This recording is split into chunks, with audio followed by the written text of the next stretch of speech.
2 দিন যদি ভালো মতো দিত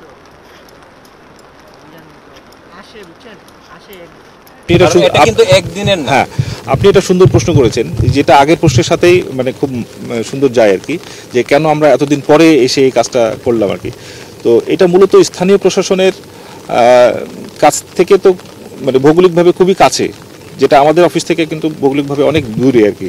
সুতরাং স্থানীয় প্রশাসন কে আরও সতর্ক থাকা প্রয়োজন ছিল আর কি। সাদাপাথর এলাকায় একটা অভিযানে এসেছি। আমাদের অভিযোগ হচ্ছে যে এখানে কয়েকশো কোটি টাকার রাষ্ট্রীয় সম্পদ, এই যে পাথর, এই পাথরগুলো বিগত কয়েক মাসে মানে এখান থেকে উঠিয়ে নিয়ে যাওয়া হয়েছে আর কি। এক কথায় আত্মসাৎ করা হয়েছে।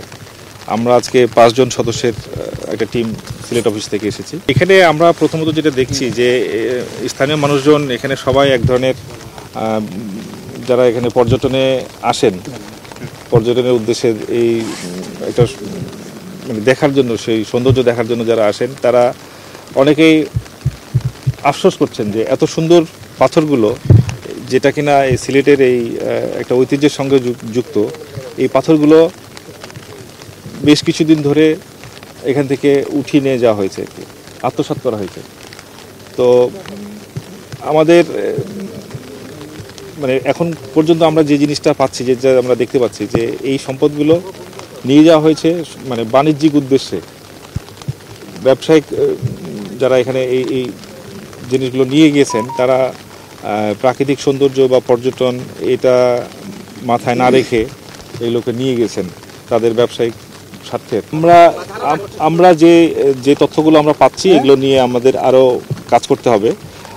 আমরা যেটা বুঝতে পারছি যে এই সাদাপাথর এলাকায় আসার আগে রাস্তার দুই পাশে অনেকগুলো এরকম পাথর ক্রাশার মেশিন আছে, এবং এগুলো দৃশ্যমান অবস্থায় দেখা যাচ্ছে। বড় বড় পাথরগুলো ভেঙে টুকরো টুকরা করা হয়েছে, যাতে এগুলো তারা মানে বিভিন্নভাবে পরিবহন করে দেশের বিভিন্ন জায়গায় বিক্রি করতে পারে বা ব্যবসা করতে পারে। এটার সঙ্গে এখানকার যারা মানে প্রভাবশালী ব্যক্তি আছে, স্থানীয় লোকজন, ইভেন আমরা যেটা শুনতে পাচ্ছি, আমরা এখন পর্যন্ত যেটা জানতে পারছি যে আরও উচ্চস্তরের যারা ব্যবসায়ী, প্রভাবশালী ব্যক্তি, তারাও এটার সঙ্গে যুক্ত আছেন। আমরা এটা নিয়ে আরও কাজ করব। আমরা এই তথ্যগুলো উদ্ঘাটন করার চেষ্টা করব, এবং এগুলো বের করতে পারলে তখন আমরা খুব শিগগিরই এটা নিয়ে আমাদের আইনগত ব্যবস্থা নেব। আজকে আমাদের যে অ্যাসাইনমেন্ট, সেটা হচ্ছে যে এটার সঙ্গে কারা কারা জড়িত থাকতে পারে সেগুলোর মানে ফাইন্ড আউট করা আর কি। এইটার প্রতিবেদন আমরা আমাদের প্রধান কার্যালয়ে প্রেরণ করব। সেই অনুযায়ী তখন আমরা এটা নিয়ে পরবর্তী যে প্রক্রিয়াগুলো আছে সেগুলো নিয়ে কাজ হবে। এই পুরো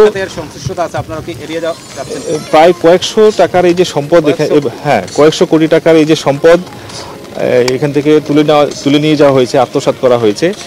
এই প্রক্রিয়ার সঙ্গে যারা যুক্ত, বিভিন্ন স্তরে যারা যুক্ত, আমরা তাদের সবাইকে মানে ফাইন্ড আউট করার চেষ্টা করছি, এবং সেই অনুযায়ী তাদের বিরুদ্ধে আমাদের যে আইনগত ব্যবস্থা সেটা আমরা গ্রহণ করব। আসলে আমরা আমাদের যে সিলেট দপ্তর, এটা আমাদের হেড অফিসের মানে নির্দেশনা অনুযায়ী কাজ করি আর কি। তো মূলত আমাদেরকে যে সময় আমাদেরকে এই অভিযানটা চালানোর জন্য নির্দেশ দেওয়া হয়েছে, আমরা অবিলম্বে এটা কাজ শুরু করেছি। আর আমাদের সিলেট থেকে যে এটার যে একটা ভৌগোলিক দূরত্ব আছে, সেটাও একটা বিষয়। আমাদের যে বাহিনী বা যে জনবল নিয়ে আমরা কাজ করি, তাতে আমাদের আরও তো অনেকগুলো কাজ আছে আর কি। আমরা যে জনবল নিয়ে কাজ করছি, এটা এই লিমিটেশনসের মধ্যে দিয়ে আমাদেরকে কাজ করতে হচ্ছে। হ্যাঁ, আপনি এটা সুন্দর প্রশ্ন করেছেন, যেটা আগের প্রশ্নের সাথেই মানে খুব সুন্দর যায় আর কি, যে কেন আমরা এতদিন পরে এসে এই কাজটা করলাম আর কি। তো এটা মূলত স্থানীয় প্রশাসনের কাছ থেকে তো মানে ভৌগোলিকভাবে খুবই কাছে, যেটা আমাদের অফিস থেকে কিন্তু ভৌগোলিকভাবে অনেক দূরে আর কি। সুতরাং স্থানীয় প্রশাসন কে আরও সতর্ক থাকা প্রয়োজন ছিল আর কি। বা এখানে আরও অন্যান্য যারা যেসব মানে ডিপার্টমেন্টগুলো এটার সঙ্গে যুক্ত, যেমন খনিজ সম্পদ উন্নয়ন ব্যুরো বা অন্যান্য যে ডিপার্টমেন্টগুলো এটার সঙ্গে যুক্ত, তাদের ভূমিকা ছিল বলে আমি মনে করি। আমরা আমাদের অংশটুকু করার চেষ্টা করছি। প্রশাসন কি আসলে ব্যর্থতার পরিচয় দিয়েছে, এটা বলতে চাচ্ছি? এখানে তাদের সতর্কতা বা তাদের আরও কার্যকর ভূমিকা ছিল বলে আমি মনে করি। আসে বুঝছেন আসে